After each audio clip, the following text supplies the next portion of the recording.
Attention all you New Yorkers.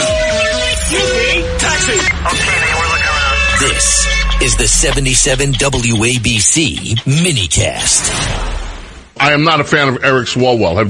Haven't been since he emerged on the public scene. But I'm also not going to close my eyes because somebody that I don't like is facing allegations. And close my eyes to things that don't make sense to me. This is, again, the story, the exclusive interview by Pam Brown over at CNN and her team. And they interviewed 4 women. And this, again, let's just listen to this interview one more time. I decided to ask him to meet me for a drink. And I did this because I was so far removed from what had happened in 2019. I felt safe because I was established. I had a partner. I felt more secure that I could have a strictly professional relationship with this person. After that bar closed, we went to another. I went to the bathroom, and I don't remember anything after that. You don't remember anything? I remember the next day. I can see flashes of that evening, of him on top of me pushing him off, him grabbing me. It was a lot more aggressive. It was aggressive. Did you say no? Yes, I said no. In my flash that I can recall, I was pushing him off of me saying no. And what did he do? He didn't stop. He didn't stop. And you woke up the next morning? I woke up the next morning naked, alone in his hotel room. I, for a moment, didn't even know I was in his hotel room. That's how intoxicated I was. And I called my mom, the only person I could think that could help me. All right. This young lady says when she was 21 years old, Eric Swalwell did some things to her, and she woke up naked in his room. Didn't know what. She woke up naked. She'd been apparently having some booze or something with Swalwell, and she woke up naked in his room when she was 21 years old. The year was 2019. So then she tells Pam Brown, 4 years after that, I felt safe. I had a partner. I felt safe. I felt, well, I'm established now. I felt safe. So I called Eric Swalwell. I called the guy who did this to me, left me naked in his hotel room after he did things to me, because I was far removed from it. 3 years is far removed. I was far removed from that. So I called him and said, hey, Eric, bro. Hey, dude, let's get together and go for drinks. To the dude that left me naked. Now, ladies and gentlemen, first thing. Put yourself in a guy situation. This guy had a sexual relationship with you. You say it's not consensual. Whatever, it wasn't. And then you don't hear from him. You didn't report it the first time. Nothing. And then a few years from then, one day he picks up the phone, and it's this girl that he found hot enough to do something with. And she's on the phone saying, yo, dude, let's go for drinks. And he says, all right, let's do it, babes. She says, I felt safe. I had a partner at the time. Let's just examine that for a minute. Your partner, whoever your partner is, don't know whether it's a boyfriend, girlfriend, something other, whatever, your partner says, hey babes, where you going tonight? I'm going out with the dude that did something to me of a horrible sexual nature 3 years ago. I called him and I said, do you want to go out for drinks? And he said, yeah. So I'm going up. What time you coming home? I don't know. Don't clock me. I'm going out for drinks with the dude that did something to me. And your partner says, great idea. Why don't you do that? Or the alternative is, I'm going out for drinks with the dude that did something to me because I'm in a relationship and I feel safer, but I didn't tell my partner. And why wouldn't you? It's one or the other. Okay. So yeah, I'm buying that. Right.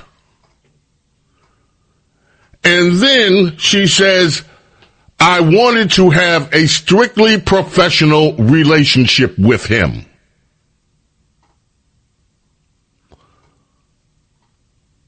Ladies and gentlemen, I don't know how many of you have strictly professional relationships with somebody by going to a bar and closing down one bar and going to another. But that does not sound like a professional relationship that I have ever had with anybody in my life. You're a young woman. You call a dude that supposedly did something sexual with you before that traumatized you. You're not traumatized anymore. You got a partner, but you want to have a strictly professional relationship with. So the way you kick off the strictly professional relationship is to go to a bar, close it down, then go to another bar, and lo and behold, guess what? You wake up naked again in his hotel. He did it again. And you wake up naked in his hotel room. Look, folks, okay, I know we're supposed to take every allegation seriously. I get it. I know. Women don't lie. I know. But damn, really? Are you seriously going to peddle this out here and think that nobody's supposed to... I can't believe I'm here trying to poke holes in the Eric Swalwell story, but this doesn't make sense to me at all. Nothing about it makes sense. She went to the hospital, she got checked out, she did the da-da-da. Okay. Alright. Y'all tell me I'm just gonna believe it, but I don't believe this. I don't believe it. I don't believe that we're getting when I say I don't believe it, I'm not saying I don't believe that something or not happened. I don't believe we're getting the full story here is what I don't believe.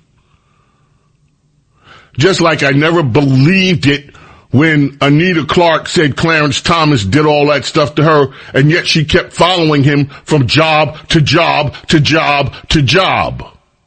Because she was so traumatized, wasn't. And then all of a sudden, there's a pubic hair that ends up on a Coke can. I don't believe it the same way I didn't believe when Christine Ballsy, whatever her name, shows up at the Senate when Kavanaugh is being confirmed and starts talking about when he was 13 years old, he took her up to a room or something and they drank beer and did something and something. And oh my gosh, isn't Kavanaugh a horrible guy? Because when he was a teenager, he actually tried to get some from a teenager. If we can believe that story. I didn't believe it then. Folks, something is wrong with this story. I'm not defending Swalwell as being a good guy, because Swalwell, that little non-denial, I did something, I didn't do anything. I didn't do anything, I did something. I didn't do anything, I did something. Please, my wife, forgive me. I didn't do anything, I did something. I'm not saying he didn't do anything, of course. You got multiple women, I'd like to hear what the others said, but if it's just he's sending them pics of his D or getting, punani pictures on the phone, I mean, damn, that's the age that we live in. Women and men use their phones to send punani and D pictures everywhere. It's not like it was in the 1950s.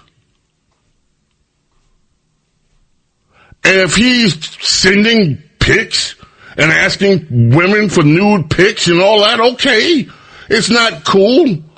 He's married. His wife is going to probably beat his ass, but if that's what he did, and maybe he shouldn't be governor because he's asking for JJ pictures or for some Punani pictures or he's sending out some D pictures. But don't come at me with this and pretend that everything is cool with this all of a sudden, because this story doesn't make sense to me at all.